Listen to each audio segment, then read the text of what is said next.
Welcome to our English session. Today we are going to discuss the topic collocations. I am DS Chakravarti, Assistant Professor of English, Government Degree College for Women, Karimnagar. In this session we are going to learn about collocations, what their usage, how they are used in the language every day, and how to get good score in the examination in this section collocations. Let's begin with the definition. What is a collocation? A collocation is two or more words that often go together. To put simply, a collocation is two or more words that often go together. They usually go together in natural language. So what's the speciality of collocations? The distinct feature of collocations is they they appear in natural language. Whenever you listen to a collocation, it appears natural. It doesn't appear any odd, it doesn't appear any eccentric, it doesn't appear abnormal. Collocations always appear natural and it feels to be right. Let's see with an example, because we may not be able to understand the theoretical explanations or definitions.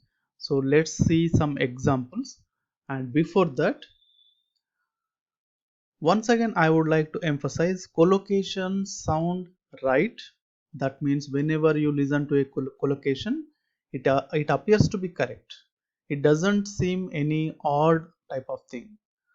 Other combinations seem artificial. That means if you forcibly try to combine two words forcibly, they appear abnormal, they appear artificial. So let's see through some examples. Yeah, here we can see some examples. First one, make a cup of tea. Make a cup of tea. See here, the word make and the phrase a cup of tea, they when they are used together, make a cup of tea, it appears to be natural because it has been combined into the natural language and it has been used by the native speakers for a long time, so it appears natural.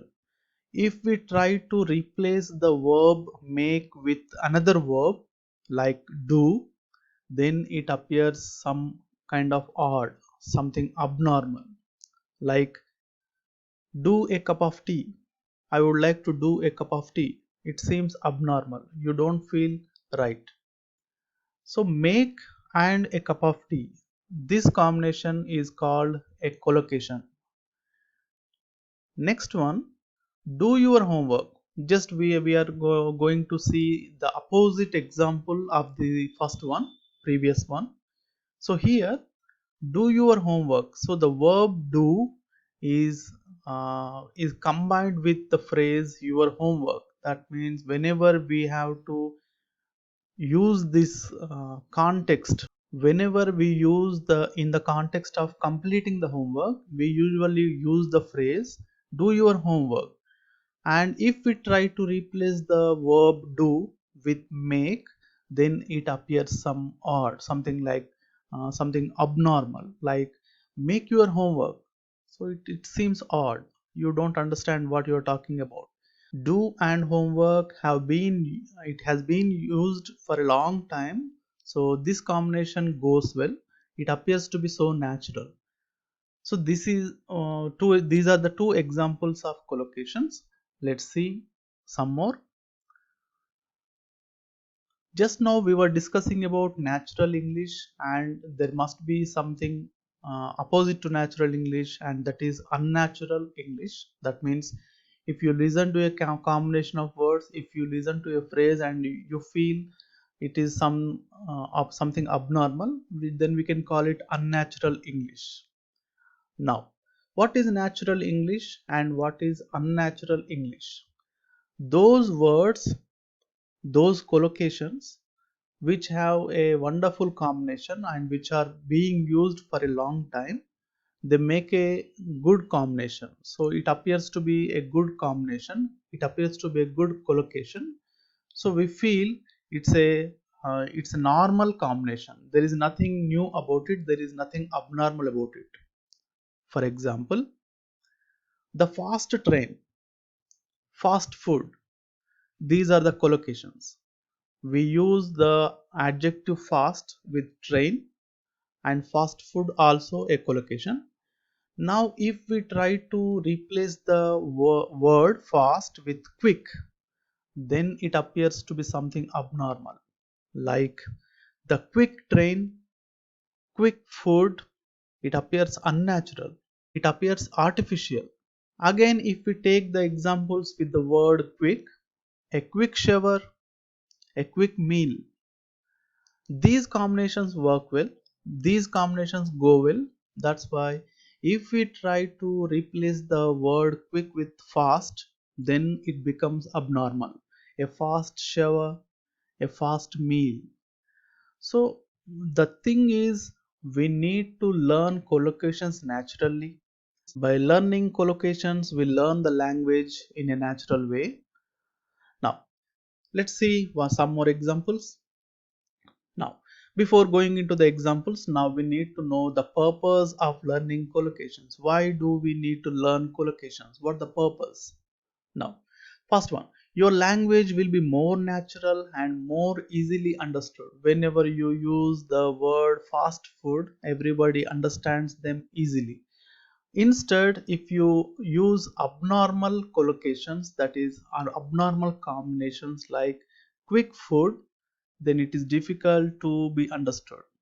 So if you want to be appear natural, you need to learn the collocations. The second one, you will have alternative and richer ways of expressing yourself. So if you learn collocations, you will have wonderful command and expressions as well. The third one, it is easier for our brains to remember and use language in chunks or blocks rather than as single words. So here the simple technique. Whenever you learn collocations, you are going to learn language in chunks or in parts. So it is not a good suggestion to learn words individually.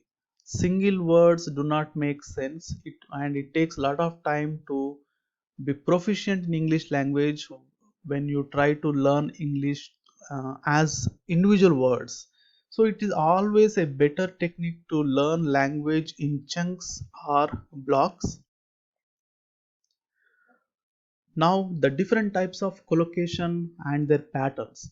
So there are some set of patterns that we need to understand so that we can master collocations without much difficulty. Let's see those patterns. The first pattern, adverb plus adjective. This is a combination, we can call it the number one combination, and it forms a collocation. So first one is adverb and adjective. Second one, we all know that there are 8 parts of speech, and these parts of speech we can find here. And if we take example, completely satisfied is a collocation, completely is an adverb, satisfied is an adjective. So how do we know that completely is an adverb? As we learnt in the earlier videos that most of the adverbs end with ly. So it's a pattern, it's a mnemonic as well, that if you want to recognize or identify an adverb, you need to understand that most of them end with ly. So if a word ends with ly, then most probably it is an adverb. Now I am not saying that it is 100% we are sure that it is an adverb, but there is a much percentage, much probability is that it would be an adverb. So completely satisfied is a collocation which has an adverb, that is completely, which has an adjective, that is satisfied. The second example is utterly stupid. Utterly is an adverb that ended with ly. Stupid is an adjective. This is the first pattern. The second pattern is adjective plus noun. So here is one example. Excruciating pain. Excruciating is an adjective. Pain, as we all know, is a noun. And if we use the collocation, if we use the pattern in one example, then we can see this example here. The doctor ordered him to take regular exercise. So this is a complete sentence which has a collocation. That collocation has the combination of an adjective and a noun. And here is the collocation: regular exercise. Regular is an adjective, exercise is a noun. So till now we have seen two combinations, and now we move on to the third one: noun plus noun. So the third pattern of collocations may have the combination noun plus noun. The example is a surge of anger, a surge of anger. And we will see a complete sentence also. Let's give Mr. Jones a round of applause. Round of applause is the collocation here. Round of applause is a most popular collocation which is used in many of the game shows, TV shows, and often on the dais. So what is round of applause? It's a collocation which is a combination of two nouns. Round is a noun and applause is also a noun. Now we move on to the next combination, and that's the fourth one: noun plus verb. So here is an example: lions roar. Lions is a noun, roar is a verb, and let's see it in a complete sentence. The bomb went off when he started the car engine. We can understand the sentence. Now here the collocation is bomb went off. Bomb is a noun, went off is a verb. So the bomb went off is a collocation that we need to understand and we need to remember so that we can use them in our conversations if needed. The fifth one, the pattern is, the combination is verb plus noun, and the popular example is commit suicide. Commit is a verb, suicide is a noun. So instead of make a suicide, we use commit suicide. Commit and suicide, both this combination has become very popular. Now let's see it in an example. The prisoner was hanged for committing murder. Here one more collocation we can see with the combination verb plus noun. Here commit is the verb, murder is the noun. So committing a murder, we can understand that this is also a collocation. The sixth pattern, verb plus preposition. Burst into tears is an example. Burst is a verb, into is a preposition. So we can understand that verb plus preposition can also be used as a collocation. And let's see one complete sentence. We had to return home because we had run out of money. Now run out of money is the collocation here. Run is a verb, out is the preposition. So this is the combination verb plus preposition. And the seventh one and the last combination, verb plus adverb. The example is wave frantically, and we will see it in a complete sentence. Mary whispered softly in John's ear. Whispered softly is the collocation here. Whispered, to tell something secretly, is a verb. We can see the past tense of whisper. Whispered is seen here. And the next one is adverb, softly. Just now we discussed that ly may indicate an adverb in most of the times. And let's move on. Now we will look into some collocations with the combination make. The collocations which begin with make, we will look into that and we will try to analyze them. We will try to understand the meaning behind those collocations. Now, make arrangements for. The school can make arrangements for pupils with special needs. Now, before going into the details of the collocations that begin with make, some of the students might have wondering, they might have been puzzled with what's the difference between collocations and phrasal verbs. In the last video, we have seen, we have understood, we have analyzed about the phrasal verbs. Now, what could be the difference between phrasal verbs and collocations? See, the difference is very simple. Phrasal verbs have only two combinations, and the most important thing about phrasal verbs are they all begin with a verb. All the phrasal verbs begin with a verb, and they have only two patterns. Verb plus preposition is the first pattern. Verb plus adverb is the second pattern. So phrasal verbs, all the phrasal verbs begin with a verb and they only show two patterns. But here in the collocations, we have seven kinds of patterns and not necessarily all begin with verbs. So we need to remember this in our mind. Let's get back to the topic. Make arrangements for. The school can make arrangements for pupils with special needs. So here the collocation is make arrangements for. So the meaning of the collocation is to provide facilities or make necessary arrangements, all those things. And the second one, make a change.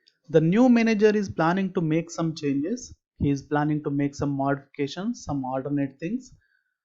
And the third one, make a choice. Jill had to make a choice between her career and her family. So whenever we have a dilemma and we have to choose one between the two options that are available, we have to take a decision and we have to select only one. So that is called make a choice. And next one, make a comment or make comments.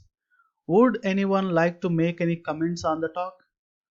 So usually after a seminar or after a discussion, we invite any additions. So the audience would like to add something or provide their feedback or raise some questions on the topic which has already occurred, so that it can lead to a healthy discussion or something like that.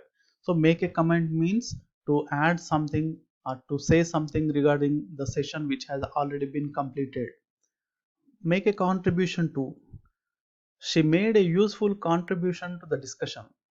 That means she participated in the discussion and she added something, she raised several questions, she gave her a wonderful feedback to the discussion. So this is called make a contribution to a discussion. The next one, make a decision. I am glad it's you who has to make the decision, not me. So make a decision means to decide something. When you have two or more options available, you have to take one, you have to decide one thing. So that is called make a decision. Make an effort. Joe is really making an effort with his maths this term. So Joe is working hard, he is putting his extra efforts, he is studying hard, he wants to score more in this session, in this examination. Make an excuse. I am too tired to go out tonight. Let's make an excuse and stay at home. That means to show some reason and so that we can stay at home. That means she is tired that day and she wants to show some reason and so that she can stay at home. So this is make an excuse. Make friends. Karen is very good at making friends.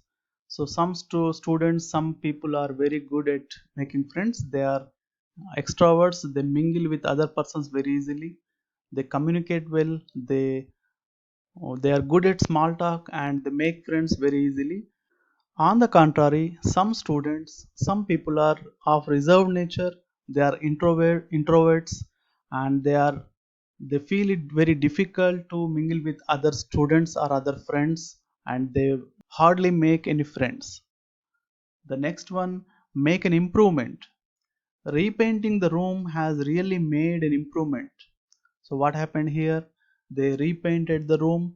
The old room now had, and because of those bright colors and wonderful color combination, now the home appears so wonderful, beautiful. Make a mistake. They have made a mistake in our bill. Probably you have gone to a restaurant and you had your dinner, and while counting the bill, the the bearer or the supervisor made a mistake. So you found it. So we can call it making a mistake. It's a collocation. The next one, make a phone call. I have got to make some phone calls before dinner. So this is a very popular one, making a phone call. Making a phone call means you have to call someone and talk to him. Now, till now we have seen some collocations that begin with make. Now we will move on to the next section and we will learn some the collocations that begin with the word do. Do your best. All that matters in the exam is to do your best. So whenever you are going to appear for an examination, you have to do your best. That means you have to perform better. You have to show your potential without worrying about anything. You have to focus on what you can do. Do damage. The storm did some damage to our roof. Because of the storm, our roof has been damaged. So we use the collocation do damage. Here we can see did some damage. That means it is the past tense of the verb do. Did is the past tense of do. So we can see the sentence, the storm did some damage to our roof. The next one, do an experiment. We are doing an experiment to test how the metal reacts with water. Doing an experiment is the present continuous tense. In the last example, we have seen the past tense. In this example, we are looking at the present continuous tense.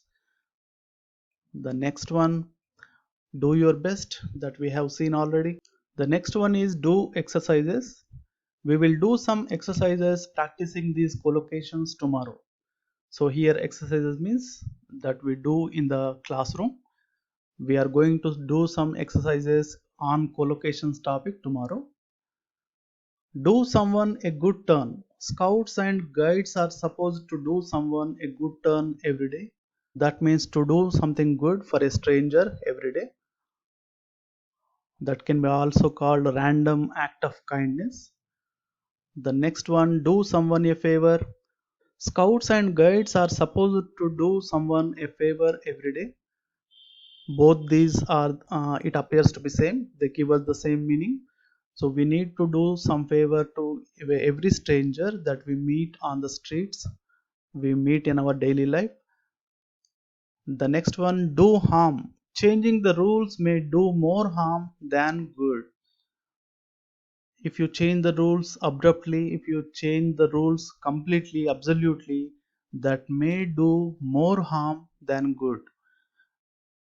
Occasionally it happens. Whenever we try to impose a new rule which is completely against or in opposite direction to the existing one, then the people the students may get confused and it will lead to chaos.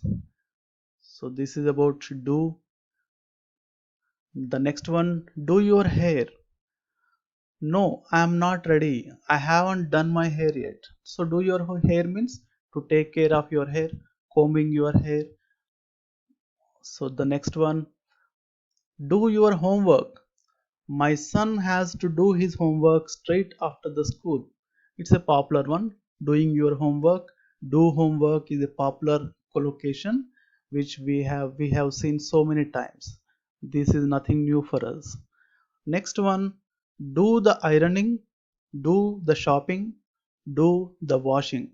These are the daily chores. We can use the do collocation in all such kind of chores. For example, I will do the washing if you do the ironing. Let's divide the things. I'll take one task and you'll take one, you should take one.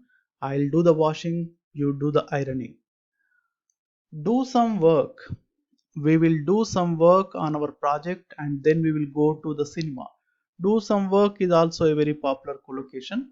So do and work goes well. It's a wonderful combination.